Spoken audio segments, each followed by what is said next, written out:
Hello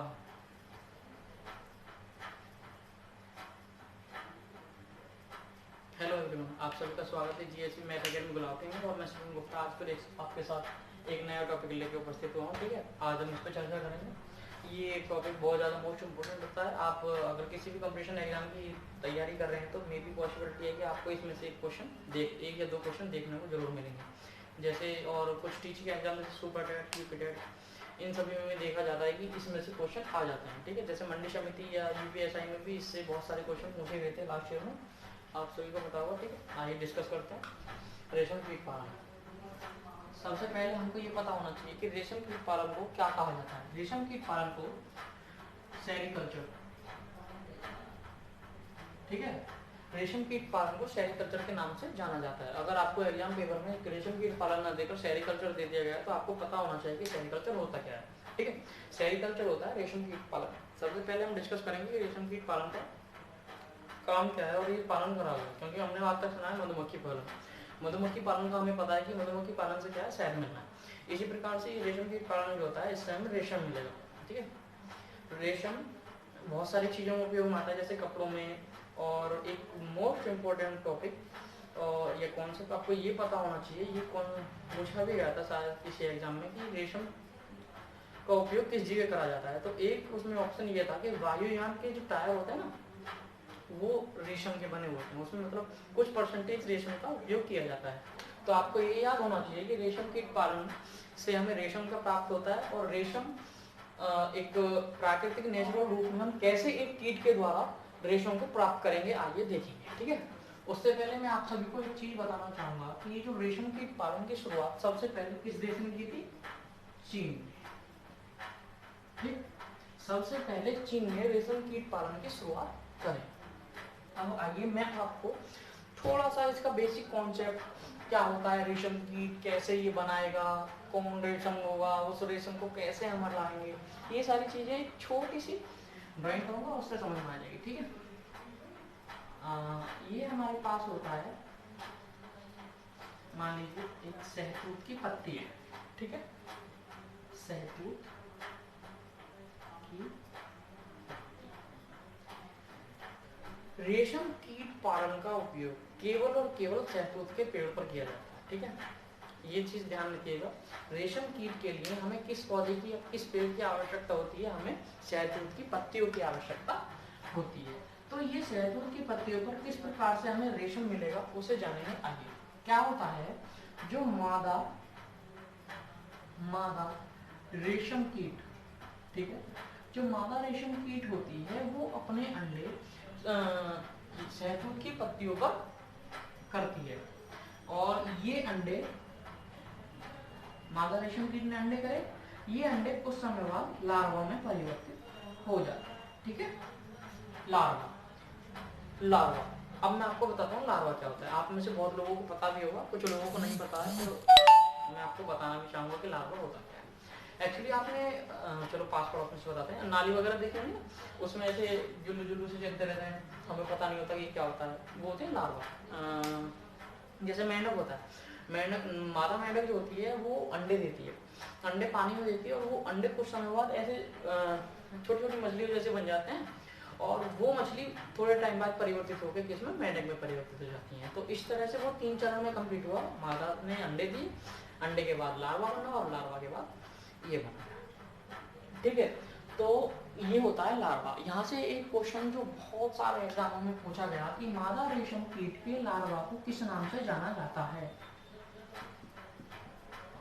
तो वो है ये, मादा रेशम कीट के लार्वा को कैटरपिलर के नाम से जाना जाता है। अब मैं आपको दिखाता हूँ ये लार्वा होता कैसा है। ठीक है, मान लीजिए शहतूत की पत्ती है, और शहतूत की पत्ती पर मादा रेशम कीट ने अंडे दिए, और ये अंडे देने के बाद एक बताया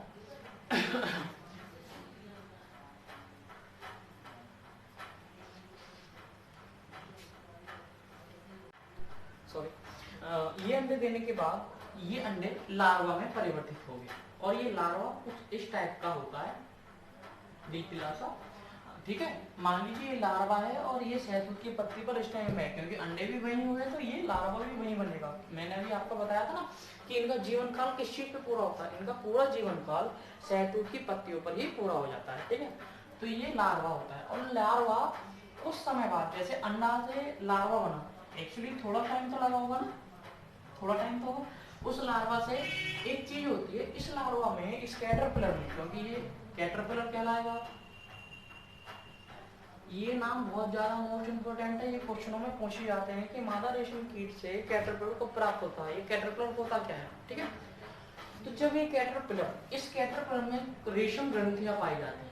रेशम ग्रंथियां जैसे हम मनुष्य में ग्रंथियां होती हैं, 3 जोड़ी ग्रंथियां यहाँ होती हैं, 1, 2 और एक जीभ के नीचे। ठीक है, 3 जोड़ी ग्रंथियां होती हैं, ये ग्रंथियां हमारे मुंह में लार बनाती हैं। ठीक है, इसी तरह से इस लार्वा, इस कैटरपिलर रेशम कीट में रेशम ग्रंथियां पाई जाती हैं और वो उस रेशम ग्रंथियों से क्या करता है, अपने चारों तरफ रेशम का कवर इस तरह से बना लेता है। ठीक है, मतलब चारों तरफ रेशम हो गया और बीच में वो कैटरपिलर होता है, और ये सारा काम कहाँ हो रहा है, ये सारा काम शहतूत की पत्तियों पर पूरा हो रहा है। ठीक है, तो जब ये संरचना हमें प्राप्त होगी, मतलब कौन सी संरचना, कैटरपिलर के चारों तरफ जब रेशम हो जाता है तो इस संरचना को बोला जाता है कोकून या प्यूपा।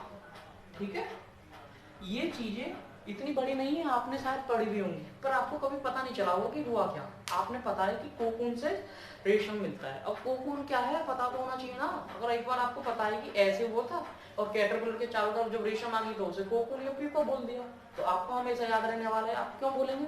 ठीक है, तो हर चीज का एक कॉन्सेप्ट अगर दिमाग में क्लियर है तो आप कभी भूलेंगे नहीं। ठीक है, तो इसलिए कोशिश करिए कि हर चीज के कॉन्सेप्ट क्लियर हो तो ज्यादा सही रहेगा। ठीक है, तो कोकून और प्यूपा जब हमें मिल गया तो इस ये 100% मोस्ट क्वेश्चन होता है, यहाँ से लिख लीजिएगा। ठीक है, जो भी बंदे नोट कर रहे हो वो हमेशा ध्यान रखें कि यहाँ से क्वेश्चन आता ही आता है कि हमें रेशम किससे प्राप्त होगा। एक्चुअली तो वैसे तो रेशम कीट से, पर वो रेशम कीट को बोलते क्या है उस टाइम पे, कोकून या प्यूपा। ठीक है, ये सब चीजें याद होनी चाहिए, कोकून और प्यूपा। और इसके बाद क्या करते हैं, इसे वो चीजें नोट नहीं करिएगा, बस समझ लीजिए कि इस वाले कीड़े को पकड़ते हैं और उठा के गर्म पानी में डाल दिया जाता है। गर्म पानी में डालने से क्या होता है, ये रेशम अलग हो जाती है और ये अलग हो जाते हैं। ठीक है, तो इस प्रकार से हमें रेशम प्राप्त हो जाती है।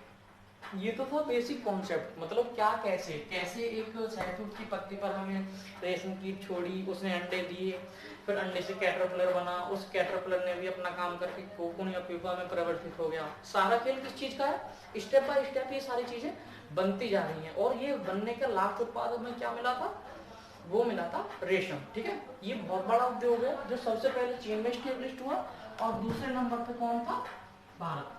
और इसमें से एक क्वेश्चन आता है कि रेशम उत्पादन में, लिख लीजिए यहाँ पे लिख लीजिएगा, रेशम उत्पादन में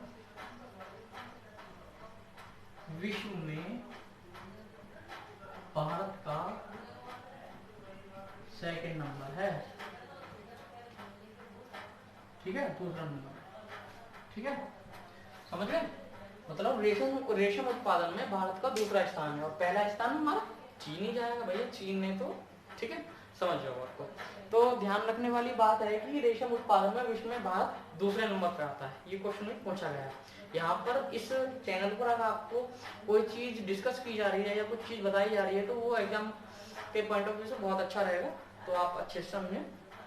चलो, ये चीजें आपको समझ में आई, कैसे मादा मच्छर, वो सॉरी मादा रेशम कीट, फिर पत्ती, फिर ये कैटरपिलर से कोकून या प्यूपा में प्राप्त होते हैं।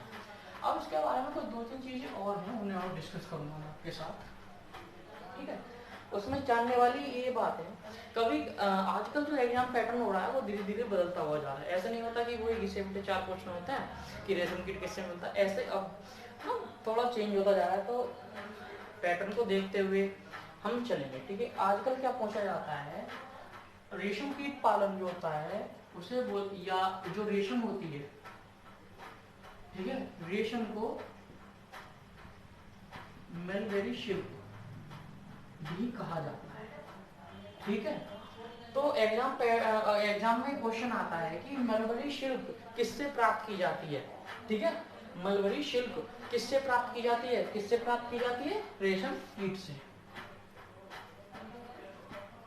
अब आपके दिमाग में किसी के चला कि मलबरी ही क्यों बोला? मलबरी बोलता हूं क्योंकि शहतूत को मलबरी भी बोला जाता है,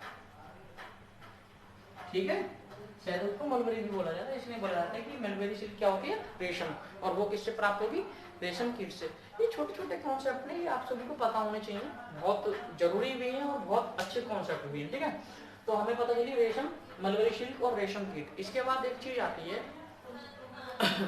वर्तमान समय में मेरे क्वेश्चन याद नहीं आ रहा कि अभी कौन सा एग्जाम हुआ था, उसमें ये पूछा गया था कि वर्तमान समय में भारत में रेशम कीट या रेशम अनुसंधान कार्य किस जगह करा जाता है। तो उसका एग्जाम्पल सॉरी आंसर ये था कि वर्तमान में भारत में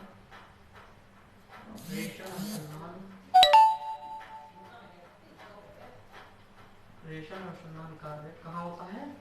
पूसा इंस्टीट्यूट,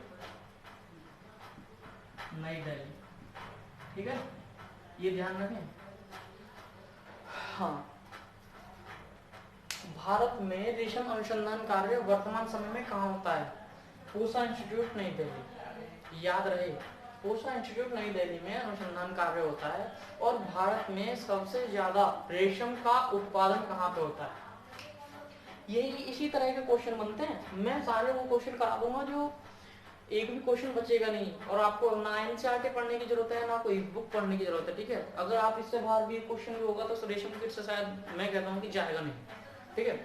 आप इस पे मॉक लगाइए, बहुत सारी चीज करिए, इससे बाहर क्वेश्चन जाना ही नहीं है, ठीक है। तो इसमें एक चीज और बताने वाली बात ये है कि भारत में सबसे ज्यादा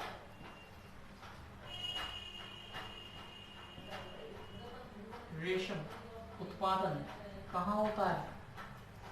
मैसूर, ठीक है। और मैसूर है कहाँ?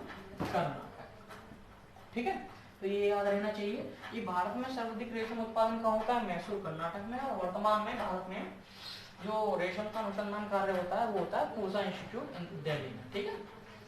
हाँ, पूसा इंस्टीट्यूट नई दिल्ली में। ये दोनों क्वेश्चन में भी पॉसिबिलिटी है, आएंगे आ ही जाते हैं लगभग, ठीक है।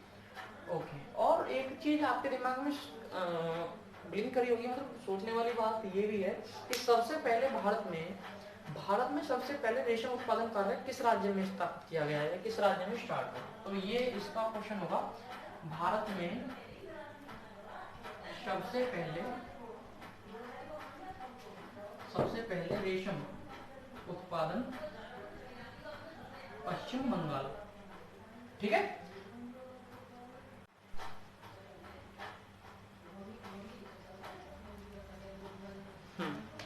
ठीक है, तो भारत में सबसे पहले रेशम उत्पादन का कार्य पश्चिम बंगाल में स्टार्ट किया गया। और भारत में वर्तमान में रेशम अनुसंधान कार्य पूसा इंस्टीट्यूट नई दिल्ली में किया जाता है। ये तीनों पॉइंट हैं, वेरी मोस्ट इंपॉर्टेंट है, और मैं कहता हूँ कि आपको ये एनसीईआरटी में भी नहीं मिलेंगे, ठीक है। एनसीईआरटी बहुत अच्छी है, और जरूरी नहीं कि एनसीईआरटी पढ़ के हम सफिशिएंट रहें, थोड़ा सा उससे भी ऊपर चलना चाहिए, एग्जाम पैटर्न को देखते हुए, आजकल की सिचुएशन को देखते हुए, ग्रेड को देखते हुए, ठीक है। बहुत सारी चीजें होती हैं कि बेसिक कॉन्सेप्ट के साथ हमें ऐसी चीजें भी पता हो जो हमारे एग्जाम के पॉइंट ऑफ व्यू से सही है, ठीक है। तो ये हो गया। और इसके बाद एक चीज और आती है, अब हमने सुना था कि रेशम कीट का उत्पादन होता है रेशम कीट से, ठीक। अच्छा, आपने देखो ना क्वालिटी होती है, रेशम बेहतरीन वाला, एग्जाम्पल के लिए 100 रुपए मीटर, ठीक है। एक रेशम है 20 रुपए मीटर वाला भी, एक रेशम है 10 रुपए मीटर वाला भी, एक रेशम है 5 रुपए मीटर वाला भी, ठीक है। तो इनमें फर्क क्या होता है? वही वाली चीज होता है, बोलते हैं क्वालिटी चाहिए, क्वालिटी अच्छी होगी तो महंगा होगा, वही वाली चीज है। तो अच्छा वाला रेशम अच्छे वाले कीट से, और बेकार वाला रेशम बेकार वाले कीट से। तो इस तरह से एक चीज जाननी हमें बहुत जरूरी है। होता है कभी कभी ना, ऐसे होता है, अगर कभी कभी क्वेश्चन मिलान वाले आ जाते हैं, तो मैच करने के लिए आएंगे तो वहाँ पे ऐसी जानकारी होनी चाहिए। तो रेशम कीट कितने प्रकार के होते हैं? होते तो 4 प्रकार के हैं, जो हमें ध्यान रखने हैं वो है, एक तो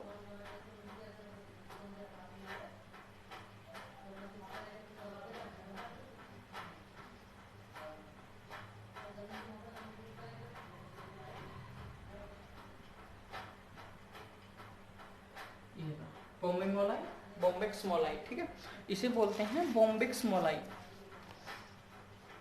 ठीक है, बॉम्बिक्स मोलाई, बॉम्बिक्स याद रखना, बॉम्बिक्स मोलाई, और दूसरा होता है टसर रेशम कीट। तो एक चीज याद रखिए, ये जो बॉम्बिक्स मोलाई होगा, बॉम्बिक्स मोलाई रेशम कीट से फर्स्ट ग्रेड का रेशम प्राप्त किया जाता है, ठीक है। तो फर्स्ट ग्रेड का रेशम किसका होता है, बॉम्बिक्स मोलाई। और इस चीज को लिखने का मेरा एक चीज है, अभी शायद लास्ट वाला कोई सा यूपीएसआई हुआ था और एक बिहार पीसीएस में एक क्वेश्चन पूछा गया था, मैंने खुद देखा, तो उसमें ये कहा था कि टसर क्रांति, टसर क्रांति किस चीज से रिलेट करती है, जैसे श्वेत क्रांति है ना, बहुत सारी क्रांति हुई है, लाल क्रांति, तो इस प्रकार से एक क्वेश्चन बहुत ज्यादा मोस्ट इंपोर्टेंट होगा कि टसर क्रांति किस चीज से रिलेट करती है, तो आपको पता होना चाहिए रेशम उत्पादन से, ठीक है। मतलब टसर क्रांति रेशम उत्पादन की क्रांति है, तो ज्यादा से ज्यादा रेशम का उत्पादन हो वही हमारी टसर क्रांति होगी। और बहुत सारे बच्चे यही खेल जाते हैं कि पता तो होता नहीं है, बस रेशम कीट कोकून क्यों का पता है, चल रही एग्जाम देने, ठीक है, और वहाँ पे आएगा कि टसर क्रांति क्या है, फैल जाते हैं। तो इसलिए क्या होता है कि बहुत सारी बेसिक कॉन्सेप्ट भी याद होने चाहिए और बहुत सारी एडवांस नॉलेज जो इस चीज़ से हर पॉइंट से रिलेट हो, तो वो सारी चीज़ें हमें पता होंगी, तो आने वाले एग्जाम में हम किसी भी प्रकार से मार्क नहीं खाएंगे और अपना दी बेस्ट होगा और वही बेस्ट दे के जाएंगे, ठीक है। और इसी के साथ मैं एक दो पॉइंट और आपको बताऊंगा, ठीक है। पूरा रेशम कीट हो चुका है वैसे, और एक आपने देखा होगा ना, मैं 2-3 बार वीडियो में बोल चुका हूँ कि मैचिंग वाले क्वेश्चन आते हैं, पता है क्यों बोल चुका हूँ, जैसे जैसे लेवल बढ़ रहा है, क्वेश्चन के टाइप्स बढ़ते जा रहे हैं, मतलब अलग लेवल होता जा रहा है, नॉर्मल क्वेश्चन नहीं पूछे जाते हैं। आगे आने वाली वीडियो में मैं आपको क्वालिटी की क्लास दूंगा, उसमें आपको ऐसे ऐसे कॉन्सेप्ट पता चलेंगे कि कहेंगे कि यार ये तो अच्छा है, ठीक है। तो इसलिए होता है कि कुछ चीज़ें जाननी बहुत ज़रूरी होती है, जो अगर एग्जाम जो होगा वो किसी भी प्रकार का पेपर बनाए उसे हम सॉर्ट आउट कर सकते हैं, ठीक है, ज़्यादा परेशानी ना हो। तो उसी हिसाब को देख कर क्या होता है कि हाँ, तो रेशम कीट का जो हमें रेशम मिलता है, इस रेशम का प्रयोग, ठीक है, आप बोल रहे हो प्रयोग लिखवा रहे हैं, ये तो ऐसे थ्योरी सी पढ़ा रहे हैं कि जैसे प्रयोग आएंगे पेपर में, ठीक है, वो इसलिए आएंगे क्योंकि ये वायुयान के टायरों में प्रयोग किया जाता है, ठीक है। और वायुयान कोई छोटी मोटी चीज तो है ना, ठीक है। अगर नॉर्मली किसी ने पूछ लिया कि वायुयान के टायर किससे बनते हैं, तो मुंह में से रबड़ निकलेगी, ठीक, रबड़ भी है तो उसमें रेशम भी होगा, और किसी ने बोला रेशम तो वो भी वायुयान जैसी चीज के टायर में, तो बोलोगे यार मजाक रखा है, तो नहीं, बहुत सारी चीजें ऐसी होती है, मे भी हो भी सकता है, तो होना चाहिए कि वायुयान के टायरों में प्रयोग किस चीज का होता है, और रेशम का भी होता है, पूरा नहीं होगा तो कुछ परसेंटेज जरूर प्रयोग की जाएगी, जिसकी वजह से आने वाले टाइम में एग्जाम हमसे ये भी पूछ सकता है कि क्या वायुयान के टायरों में रेशम का प्रयोग होता है, हाँ या नहीं, हाँ होता है, ठीक है। तो हम एग्जामर से यही कहना चाहेंगे, आप किसी भी प्रकार का, किसी भी टाइप का, किसी भी लेवल का एग्जाम पेपर बनाइए, अगर रेशम कीट से कोई क्वेश्चन आएगा तो मैं बाहर नहीं जाने दूंगा, ठीक है। इसी तरह से मैं आपके साथ जो भी वीडियो शेयर करूंगा उसमें यही होगा कि 100% श्योरिटी ये होगी कि उसके बाहर से कोई क्वेश्चन जाए ना, ठीक। तो इसी के साथ एक चीज बताते हुए मैं रेशम कीट को यहीं पे खत्म करना चाहूंगा। तो रेशम कीट में एक मोस्ट इम्पोर्टेंट पॉइंट ये बचता है कि कभी कभी एग्जामिनर क्या करता है, चालबाजी खेल जाता है और हमसे ये पूछना चाहता है कि रेशम कीट में होने वाले रोग का क्या नाम है, ठीक है। रेशम कीट में होने वाले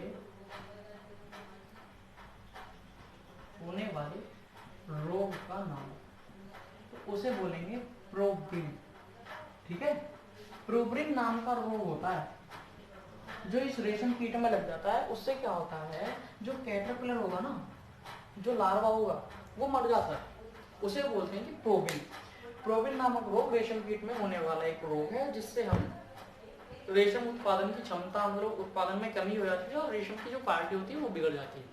रेशम की क्वालिटी बिगड़ने का मतलब होता है कि रेशम उस लेवल का नहीं रह पाता, जैसे मैंने बताया ना बॉम्बल सॉरी जैसे अभी बताया था बॉम्बेक्स मोलाई, उस टाइप का फर्स्ट ग्रेड का नहीं मिलता है, वो सेकंड थर्ड ग्रेड का होगा। उससे क्या होता है, जो उत्पादक या जो करने वाले होते हैं उनको नुकसान हो जाता है। ठीक है, तो ये याद रखें प्रोविन नामन को किस में पाया जाता है, तो वहाँ पाया गया सेरिकल्चर, वर्टिकल्चर, बहुत सारी कल्चर आ जाएंगी, आपको बस सेरिकल्चर याद रखना है। ठीक है, तो प्रोविन। इसी के साथ क्या होता है, पूरा आपने रेशम कीट पढ़ लिया, कैसे कैसे रेशम कीट बनता है, कैसे कैटरपिलर बनता है, कैसे उससे कोकोन बनता, प्यूपा बना, कैसे हमने रेशम को अलग निकाला। ये सारी चीज़ करने के बाद हमने जाना कि सबसे ज़्यादा रेशम कहाँ उत्पादन होता है, भारत में सबसे पहली बार कहाँ हुआ, भारत में इस टाइम पे इस पर अनुसंधान कार्य क्या होता है। अनुसंधान कार्य का मतलब ये होता है, जैसा भी मैंने बताया था कृषि क्रांति, तो इन चीज़ों का मेनली होता है कि कम पैसों में ज़्यादा चीज़ प्राप्त हो, जिससे हमारे देश को लाभ हो या हमारा उत्पादन क्षमता बढ़े। तो यही सारी चीज़ें लेके मैं चला था, और इसी के साथ मैं आपसे विदा लेता हूँ। और मैंने पूरा रेशम कीट का कोई भी कॉन्सेप्ट छोड़ा नहीं है।